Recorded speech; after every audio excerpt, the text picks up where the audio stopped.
Welcome to another Doylestown Historical Society video history. My name is Sherry Halderson, and today we're interviewing Janet Cope Gruver, who is a longtime resident of Doylestown. Hi, Janet. Hi. I know that I believe you and a cousin have written a book about the Cope family, correct? Yes, we did. I did the genealogy. My cousin did a lot more research on it and about our family and religion and everything else around Bucks County. Okay, so let's talk a little bit about when your family first came to this country. My family, I'm the 7th generation. My kids would be the 8th, but they came over, Jost, Cope, and Dorothea came over from Prussia in 1700s on the ship the Adventure, and they landed in Philadelphia. And they were granted land by Billy Penn, and it was up here in Bucks County. It was about approximately 150 some acres, and Jost farmed it, raised crops on it and what have you. And then when he got rid of it, the stipulation was that the land was to go to a church. So I believe in this day it's still St. Lutheran Church. It's located up on Ridge Road in Hilltown Township. And you have family, there's a cemetery attached to that. My grandfather's mother and father are both buried in that cemetery.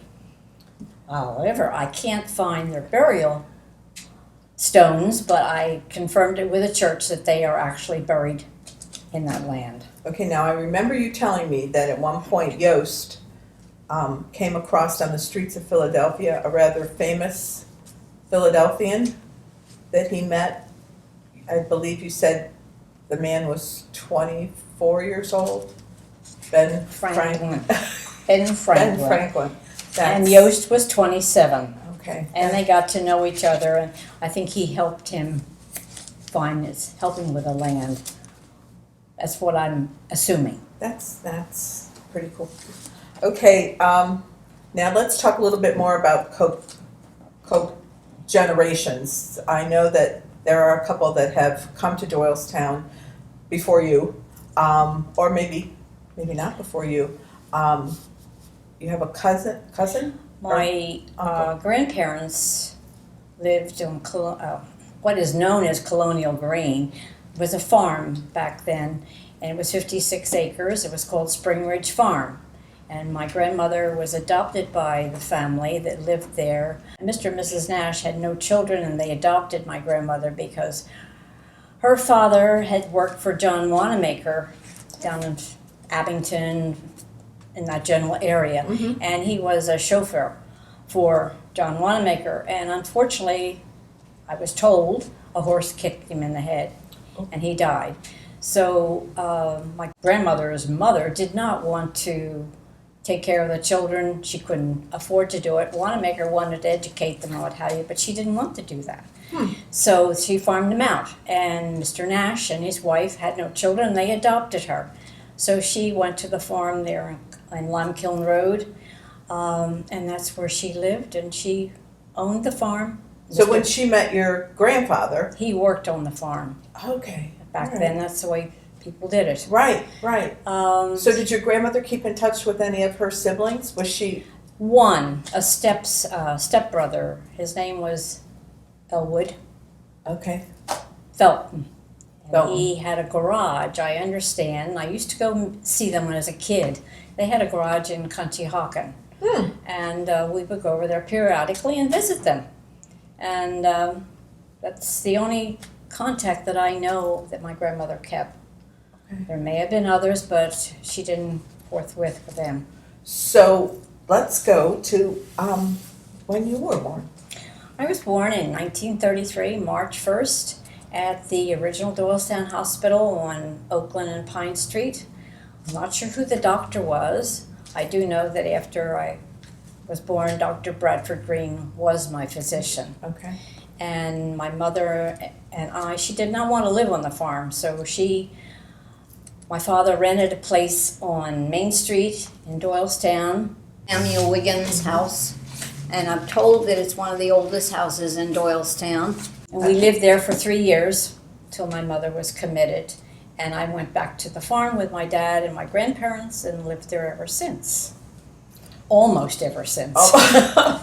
So, all right, so you're now living on a farm with your grandmother, grandfather, and father, correct? So tell me, like, what happened on the farm? What was it? I played with all the animals. We had pigs, horses, cows, chickens, my dogs and cats.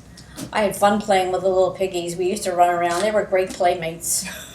So what's on the farm besides, we have a farmhouse, we have a barn. What else do you have? We raised crops. We raised potatoes. We had a full apple orchard. We raised peaches. And the crops were usually oats, alfalfa, corn, soybeans. These my father would harvest and then sell whatever we didn't need, we would sell. And or take it to the feed mill and have it ground up for feed for our animals. And he also farmed quite a few other farms in the area. People had bought land and they didn't want to farm. So Dad farmed it and he reaped the rewards from whatever he put on planet. It was his. And that's the way he made his living. It was a profitable living. So when you had things to sell, how did you sell? As a kid, I would go into town with my grandfather, which had a market wagon, which our horse pulled into town, and we would have our potatoes and apples. They were our big commodity that we would sell, and we would take it into a department store in Doylestown called Climbers. Okay. I'm sure everybody knew about Climbers lived in the area. They sold everything.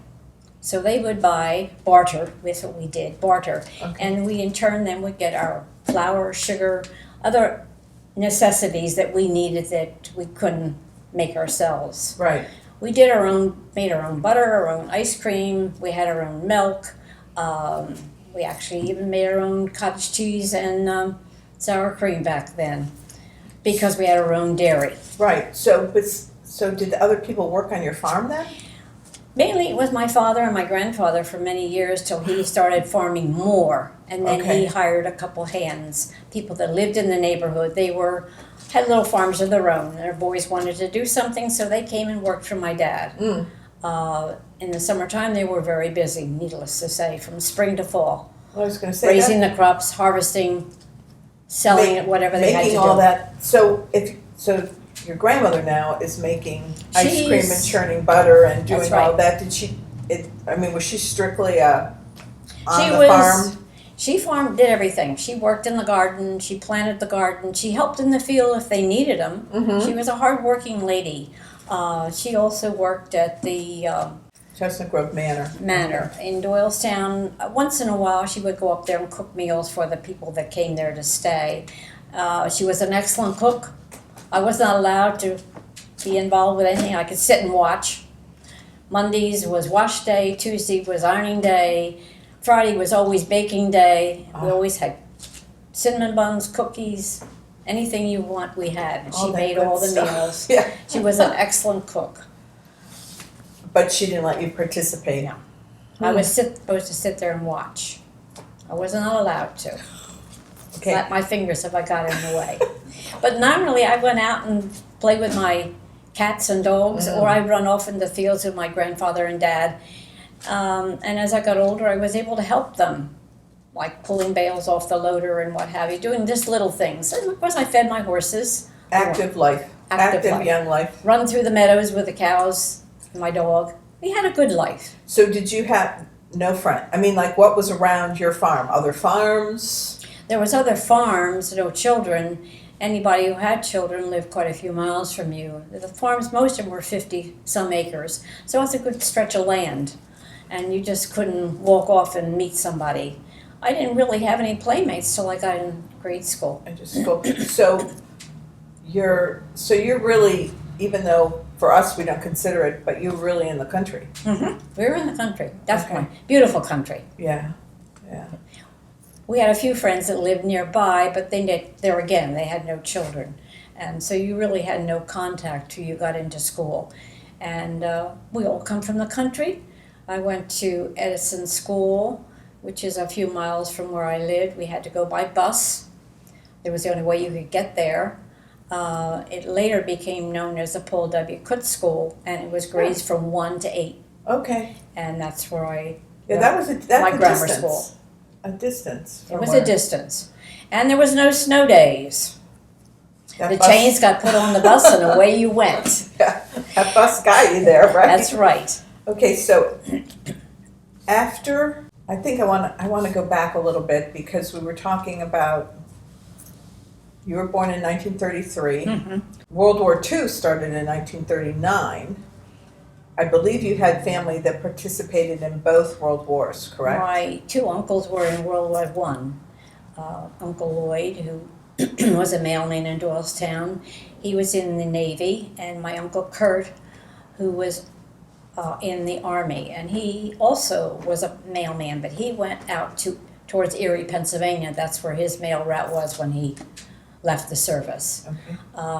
My two cousins were in World War II.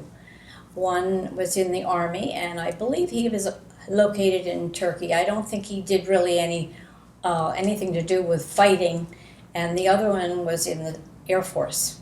My youngest cousin was in the Air Force, and he did a lot of flying. I don't know exactly what he did either, but they both all came back alive. Thank goodness, right? So what do you remember about World War II? As a probably It was a little- 6 to 10 year It was a little old? frightening time. I know back then we had to keep our windows covered. We had these dark curtains that had to be pulled.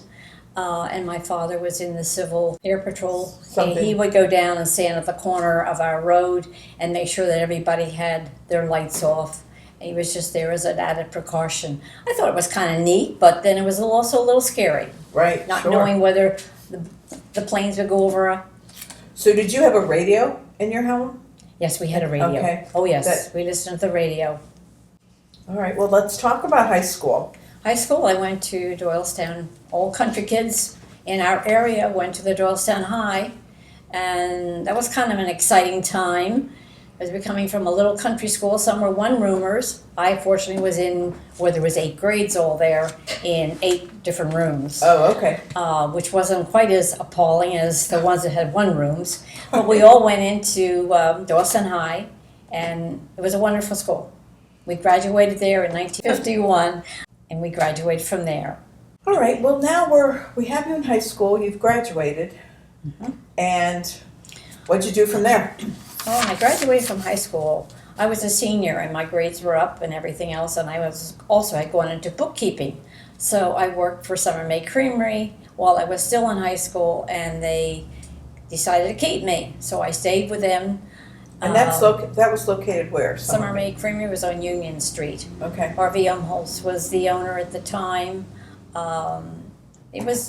They had a huckster out. They would deliver the butter and eggs and cheeses. Cheeses come out of, I believe, out of Wisconsin, and they were delivered to us, and we would had a regular route. Mm-hmm. We had about 4 or 5 guys that took out trucks with this food, and they come back with their monies, and I had to count it, add it up, and that was my job for 4.5 years. And of course, I got married in that time, and I got pregnant, so I had to stop working, and I had 4 children total, and I did not go back to work till after all the 4 had gone to school. All right, so you got married. How'd you meet your husband? I met my husband. Oh, what's his name? His name is Robert Okay. Gruver. His parents lived on Bridge Street in Doylestown. His father worked for Herman Leatherman. He was a butcher. Everybody in Doylestown knew him. And his wife did ironing for some people. She brought ironing in and did that for some people. He had a sister, and she married a cook. And they both are deceased now. But Bob worked for Prescolite in Warminster, I believe it was located. He had originally worked for Conroy's in Doylestown. All right. I believe he did mechanics. I'm not really sure because was leaving when I met him. Mm-hmm. He wanted to go for something else. He stopped at the Beers Texaco station on South Main Street, and we sort of got to know each other. A lot of our friends were stopping there, And so we started dating, and we got married in 1954. We got married at the Salem United Church of Christ in Doylestown on Court Street. Was that a family church? Like, is that a church that your family had belonged to, or? Yeah, my family had belonged to that for years and years, and so did I. I was baptized, christened, confirmed in that church. And married. And married. And my children were also married there. The ones that got married were married in that church too.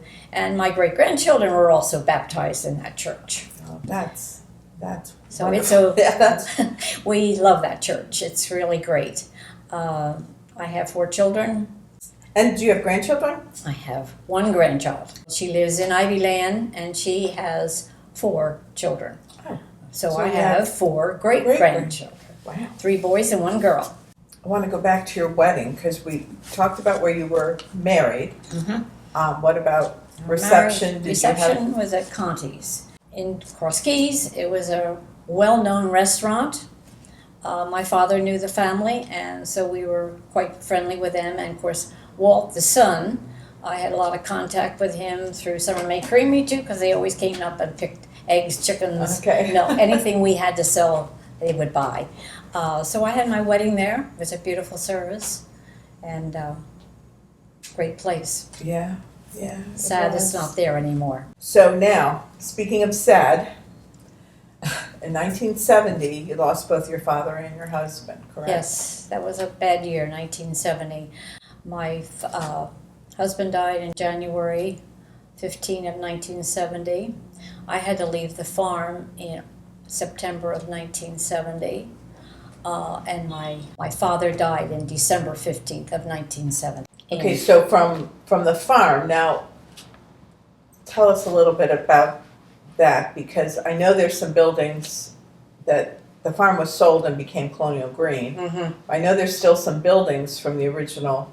The only building is there was my father's dwelling. Known back then in my era, it was called the Summer Kitchen, and it had a woodshed, coal bin, big open fireplace in there that we used to process a lot of our food to store, and a smokehouse, which had been converted into the bathroom, and a little shed where we had our washing machine, Ringer washing machine, and that was converted into an office. So your father had lived there? This was his dwelling. That dwelling is still Still there. there. I believe they're using it as an office for the Colonial Greene.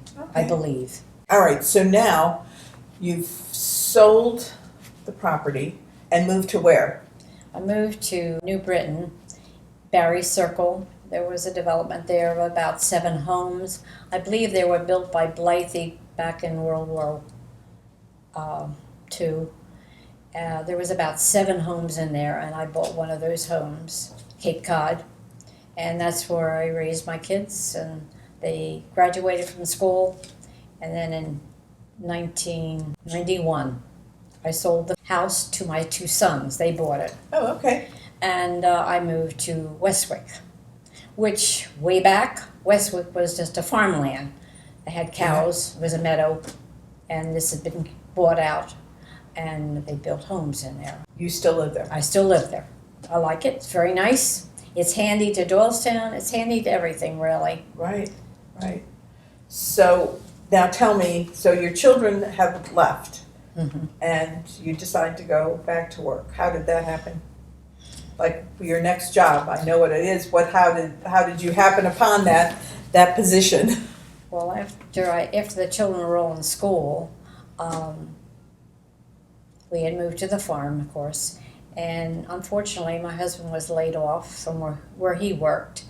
So he started his own business of woodworking, and he helped my dad out. And we needed to have some money, so I was told about a job at Neshaminy Manor. So I went down there and I was interviewed, and they accepted me. I worked in personnel for a few months, and then eventually they transferred me into Medicare billing, and then finally into the medical department first. And back then they started to need people that knew how to code diagnosis. Neshaminy Manor was a wonderful place, and we had some wonderful patients. My 27 years there were quite enjoyable. So you left on your own? I left on my own. By that time, of course, I had a companion. We were sailing and traveling quite a bit, so it was easier for me to retire, and it was almost time. I was 62, so I retired, and we did our traveling bits, and I wanted to do some work at Christmas time, so I started working for Hess's. And Hess's was bought out by Bonton. Mhm. One thing led to another, and I was hired full-time. That was But my I know work. there's times I saw you at the cash register. Oh yeah, if they had a problem, who would they call? Me. I went out, and if the customer had a problem, they still called on me. I still had a lot of relationships with a lot of customers, and I still see them to this day. Oh, I'll bet. And there again, that was a wonderful place to work. I have fond memories So of it. you've had great. hmm you've had- And of course, then after Bonham closed, I had open heart surgery, and when I got done with that, I was fine. Well, I wanted something to do, so I decided seniors helping seniors. So that's what I'm doing now for a while, helping seniors out in their home or in a nursing facility, whatever they need me to do. Help them, feed them, dress them, take them to doctor's appointments, just be a companion. So this is what's keeping you young. I hope so. And I enjoy it. I have some wonderful patients that I've had. I want to go back a little bit and talk about, because I know that you've belonged to some really significant organizations and things in your lifetime here in Doylestown. So let's talk a little bit about your Moose connection. Well, I joined the Moose in '94. We used to go there to eat, dance, and be merry. We had great times there. It was a wonderful place. And I joined the Women of the Moose and at the same time, and I went through all the steps, became senior regent in Chicago, and that was in 2006. We went to Chicago and I became the senior regent at the Doylestown Moose.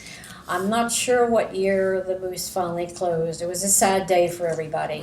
It was. For everybody. Yeah, I think the only one now is in Sellersville that still exists. What about DAR? You were a member DAR? of the Daughters of the American Revolution? Yes, I joined that out of Washington Crossing. Somebody told me about it, and I was always interested in history and genealogy. So I got tied up with the girls there, and they set me on the track. I've traced my family back for 7 generations. I am the 8th generation. My grandchildren would be the 9th. Your children the 9th, your grandchildren the 10th, your great-grandchildren. Right Wow. on down the line. And I found that quite enjoyable. I spent many a day in churches, graveyards, archives at Mercer, looking up, trying to find or talking to family members if they can help me. And so I became DAR, Daughters of the American Revolutionary War. And you've also been a volunteer at the Doylestown Historical Society. Yes, I So how volunteer did that happen? Who got you? I have a feeling I know who might have gotten you. Milt talked to me into it. Milt talked me into Because it. Milt's a member of your church, right? He joined our church, yes. Had- And we got to be friends, and he was talking to us of history and what things led to another. So he said, well, why don't you come down? I had already belonged to Mercer, just a member, that's all. They had tried to talk me into things, but I was still working full-time, so I really didn't get involved. By this time, I was backing off a little bit more, so I thought, why not? So I joined the Doylestown Historical, and I have fond memories here, too. If we go back into like coming into town with your grandfather, I think there were I think you told me at one point that your dad was the first. Your dad or your grandfather was the first customer for his stands when his stands opened their farm equipment. Yeah, Paul Histon. He nailed my father. Well known, Woody Cope and Paul Histon. And they did a lot together. I mean, he bought all his tractors, everything, trucks, all came from Paul Histon. He had the first iron wheel tractor. Of course, everybody in the county came to see this. And of course, this is him farming, reaping, the combine, baler, whatever it may have been. And then he also went into his Caterpillar, which he helped dig some ponds for people or foundations. And of course, that almost did him in once. It flipped over on him, and he ended up in the hospital. That was Last time with Caterpillar, You were born in the first hospital, the last graduating class from Doylestown. Doylestown High School. Now you talked about Woody. That was your That grandfather's. was my father. That was your father's. Everybody, his name was Elwood Cope. Everybody knew him as Woody. As Woody, as Woody, and he's the one that brought you into town. And I think you told me you went to Climbers. and Grandpa would come in with me. Ed's. Ed Steiner. Yep. We went all those places. Barrett's Hardware, Shire's Hardware, Buick Agency, Frankenfield Mill. These are all places that are no longer. Right. What about you? Anything you can think of that we've forgotten to talk about or that you want to talk about? It's just that things have changed around Doylestown. It's not the same little country town that we knew when I was a kid growing up. There's a lot of traffic, a lot of changes have gone about. It's good and bad. I was going to say some are good and some are bad. I still like the good old days. They still keep coming, those Yes. changes. Yes, they do. But you have some great memories, and I appreciate your sharing them with us. Yes. We've learned a lot, I think. I hope. Thank you so much. Thank you for the privilege.